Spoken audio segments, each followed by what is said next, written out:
Hello friends, my name is JJ, and when people ask me what I do for a living, I say I make YouTube videos. And when they ask what kind of videos I make, I usually just say educational. And if I'm forced to drill down even deeper, I say I make videos about cultural knowledge. Which is to say, I make videos that seek to impart facts about particular topics that I feel are important to know stuff about, like say the history of candy, the rulers of the Philippines, or Canadian language policy. In an earlier video, I think I mentioned that I have been quite influenced by the theories of a guy named E.D. Hirsch. He is a big proponent of the idea that fact-based knowledge about cultural topics is what helps us communicate with one another, with communication being what builds a functional civilization. Hirsch views himself as a bit of a contrarian in the educational space, however, because in his opinion, fact-based cultural knowledge is exactly what America's schools have largely stopped teaching these days. A curriculum that is seen as being based too heavily around learning a bunch of supposedly important people and places and names and dates and books and theories and rules is now seen as old-fashioned, arrogant, and possibly even prejudiced in the sense of ranking the importance of certain facts over others, like say European history over African history. Instead, the priority in today's schools is teaching kids general skills that will help them consume and process information in various practical ways that will serve them well in life. Skills like reading and writing and critical thinking and comprehension and creativity and problem solving and self-directed learning and teamwork. The idea would be that teaching a specific subject tends to be less important than teaching these sorts of skills, which are more universally applicable. And this is why, in a lot of American schools these days, kids have a lot more freedom than they used to in terms of choosing what books they want to read, or what they want to write essays about, or what the topic of their big social studies project will be. Obviously, classes are still organized based on subject, but the subjects taught within those subjects has never been more up for debate. Anyway, the other day I was reading E.D. Hirsch's most recent book, How to Educate a Citizen: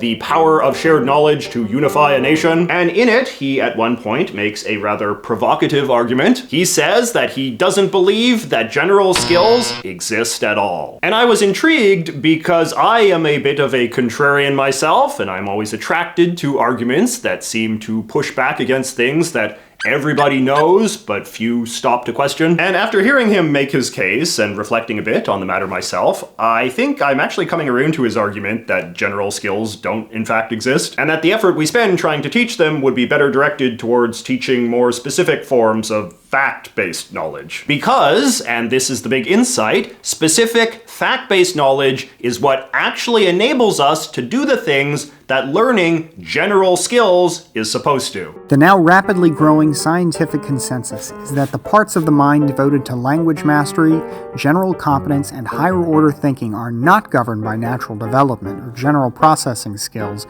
but by the explicit and coherent teaching of lots of factual knowledge, by those mere facts that are so often scorned by those who instruct our teachers. So let me just walk you through some of the arguments about this, and you can tell me what your opinion of it all is, where you fall in the fact-based knowledge versus general skills divide. So the most popular priority of the general skills people is the teaching of critical thinking skills. A critical thinker, in this sense, is someone who has been taught to understand the importance of skills like asking questions, expressing skepticism, analyzing the credibility of evidence, and so forth. We supposedly need to learn how to do this in order to reach informed conclusions about the stuff we encounter in the world. I remember in my own grade school education, way back when, there was a lot of emphasis on stuff like learning how to read the news critically, or watch TV critically, or read a book critically. And to do this, we would be taught to go through checklists of various questions, like, what is the author trying to say? Or is this source reliable? Or what's the agenda here? And so on. The argument against this approach, however, is simply that this sort of critical analysis is extremely difficult, or even dangerous, in the absence of a well-built foundation of pre-existing knowledge about the topic at hand. So take me, for example. I am very fluent in Canadian politics. I know a lot about Canadian political history, the identities of all the big Canadian politicians and political parties, how decision-making political institutions like the Parliament or Supreme Court work,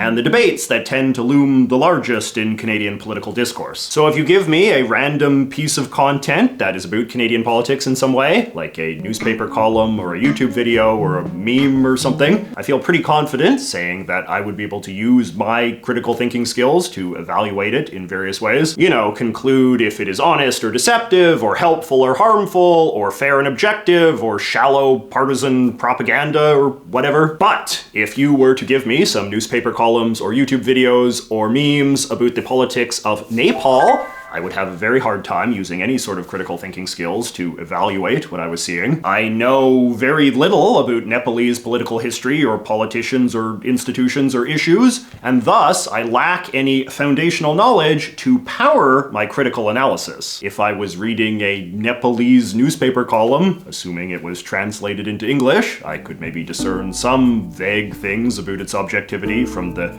tone of the writing or something, but I would lack all sorts of important background knowledge about stuff like who is the author, is this paper known to have a specific agenda, does it enjoy broad public trust, or is it an infamously sensationalistic tabloid, and so on. Likewise, if I was trying to critically evaluate a speech from a Nepalese politician, it would probably be really challenging because I probably wouldn't get all of the references that he might be making to various episodes of Nepalese history or other Nepalese politicians, or the nature of various debates and arguments that are going on in the Nepalese parliament or whatever. If I did find myself in this kind of position, I think the most natural instinct would be to be too humbled by my own ignorance to do much critical thinking one way or another. At worst, my lack of factual knowledge would just make it a lot easier for me to fall victim to propaganda or deception or just wrong information simply because I have no context to judge the information that I'm consuming. There is a famous quote about this from the author Michael Crichton,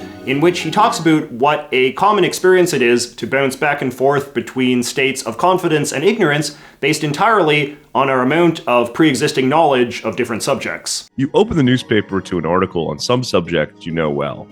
In mine, it's show business. You read the article and you see the journalist has absolutely no understanding of either the facts or the issues. Often the article is so wrong, it actually presents the story backward, reversing cause and effect. In any case, you read with exasperation or amusement the multiple errors in a story, and then turn the page to national or international affairs and read as if the rest of the paper was somehow more accurate about Palestine than the baloney you just read. You turn the page and you forgot what you know. Now, that said, obviously, some people don't react quite so credulously when confronted with content about a topic about which they possess no pre-existing knowledge. Sometimes ignorance does not stop people from being critical thinkers, but they become critical thinkers in wild and irresponsible ways, using their imaginations or snippets of half-remembered facts to form unjustifiably strong opinions about topics they really know nothing about. I feel like we saw a lot of this during COVID. The pandemic really exposed just how little knowledge most of us have about things like infectious diseases or vaccines or the healthcare system more broadly. And while some people responded to their own ignorance by just passively following the instructions of health authorities, others clearly felt quite intimidated by their ignorance and reacted by spouting all sorts of barely informed opinions about global conspiracies and microchips and all that. In very short order, the phrase, "I've done my own research," became a COVID-era punchline, despite the fact that in theory, self-directed research is one of the critical thinking skills that the American education system highly encourages. But as I think we've seen, self-directed research in the absence of any sort of stable base of background knowledge is simply an invitation to spread ignorance, not fight it. Especially when the researcher in question has an inflated sense of their own competence as a skeptic and free thinker. Another thing I observed a lot during COVID, or even the last few years of politics more generally, was people getting shocked and offended that their otherwise intelligent friends and family members were falling victim to this or that conspiracy theory or this or that dumb political opinion more broadly. When people get shocked in this way, they are presuming that there exists some characteristic of general intelligence out there, that there is some bundle of skills that smart people possess that should make them smart about everything, or at least most things. But people who view intelligence as something more fact-based would be less surprised by this. Knowledge-centric education theory says that there is in fact zero reason to presume that, say, a successful lawyer would necessarily have coherent opinions about, say, climate change. And this is because the theory posits that the only way for a person to know about climate change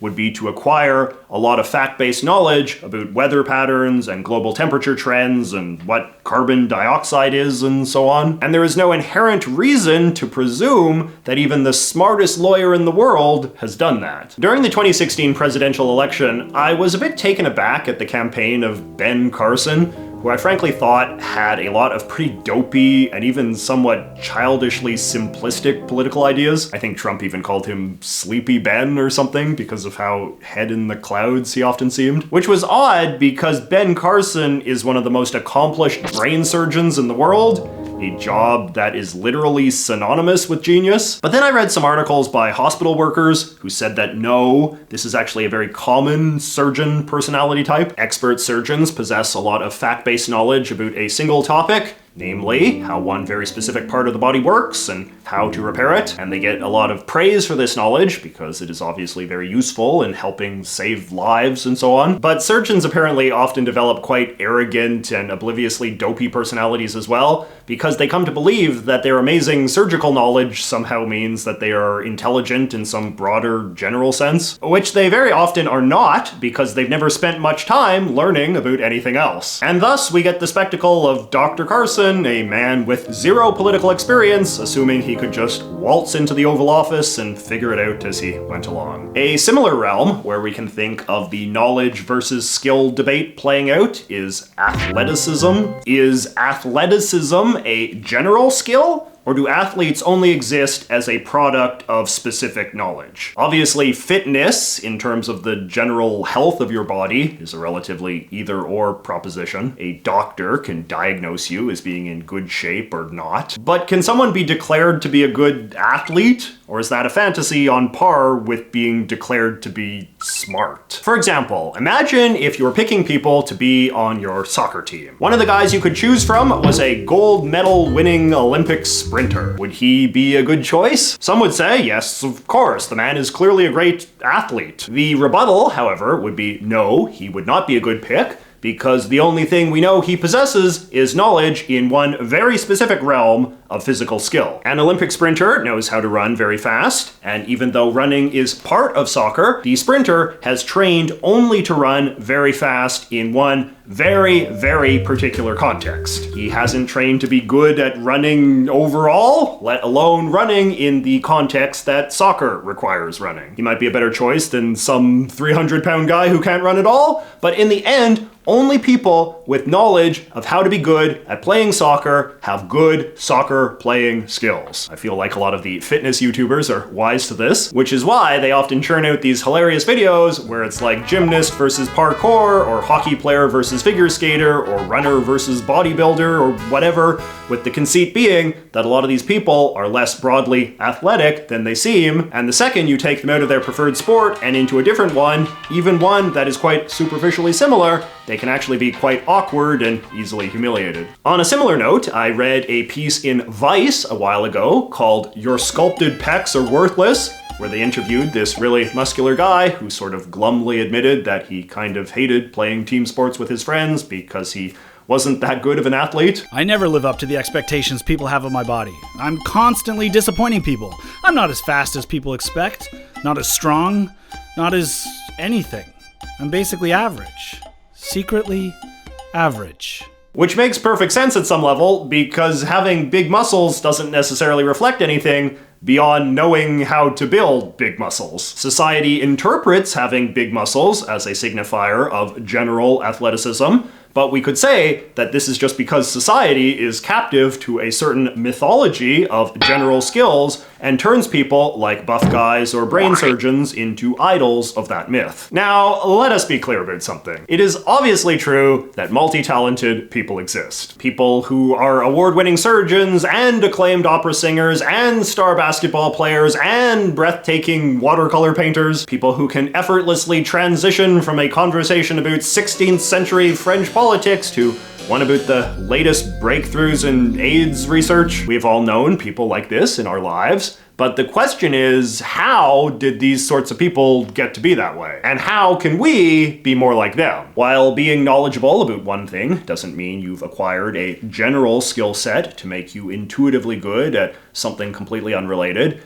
if you are a good student, the acquisition of facts in one realm of knowledge can offer logical pathways to acquiring factual knowledge in other realms. Maybe the knowledge you acquired in one realm is required to understand another. If I know about the religious traditions of Iran, for example, I will have a bit of a heads up in understanding the religious traditions of Iraq, because those two countries have significant cultural overlap. If you want to know how to bake a pie, it will help if you know how to bake a cake, because the ingredients are similar. But the key variable is the knowledge itself. Under this understanding, the process of becoming a multi-talented person, or a person with cultural literacy in multiple realms, is about being aware of places in which the knowledge you already possess might give you an in to acquire more knowledge in some other realm. In what way is your current knowledge a building block to something else? It might not be brain surgery to politics, but it could be brain surgery to spine surgery,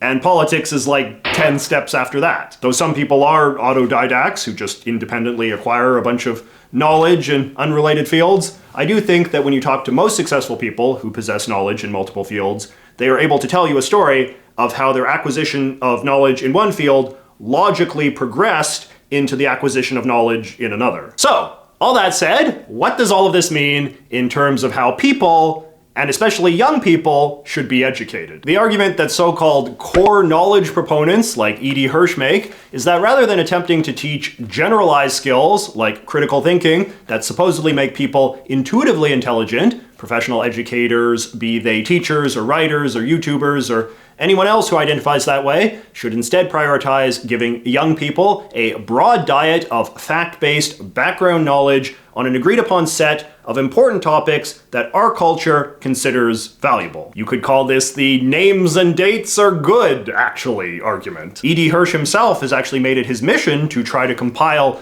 lists of facts of what people need to know about all of these topics in order to achieve maximum cultural literacy, churning out big books like this one that are basically just encyclopedias of what he and the institute he runs believes to be the base level foundational knowledge you need to read the broadest variety of books, or speak to the greatest diversity of people, or participate confidently in the important political debates of our time. As the Core Knowledge Foundation puts it, knowledge-based schooling opens doors to enabling knowledge, which in turn opens doors to productive and responsible citizenship. There is a similar series of books written by David Kidder and Noah Oppenheim called the Intellectual Devotional that I am quite fond of as well. They are based on a similar premise of communicating the basic facts that everyone needs to know. Learning that is too self-directed, by contrast, rather than directed by someone else, is said to be dangerous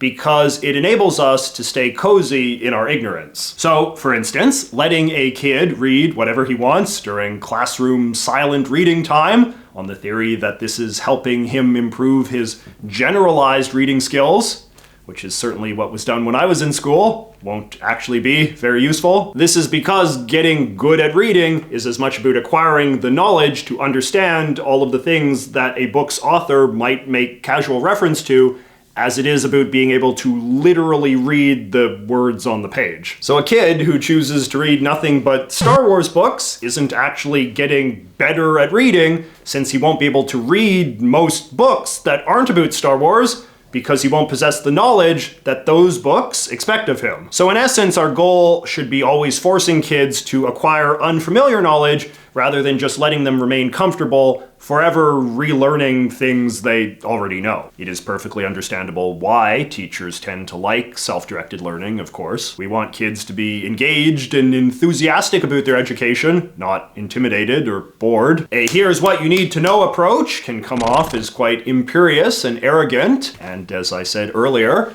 these days I think a lot of people are justified in asking questions like, well, things I need to know according to whom? But like most things in life, a factual, knowledge-based approach to education doesn't have to be perfect to be worthwhile. It just has to be better than the alternative. So, I am very curious to hear your thoughts about all of this, particularly from those of you who are still in school or have only graduated recently. Would you say your schooling was more factual knowledge-based or skills-based? Do you have any good examples of the ways in which either approach was pursued? And of course, which approach do you think is better? Do you think general skills exist and can be taught? Or do you think there is no substitute for mere facts? Let me know in the comments, and I will see you next week.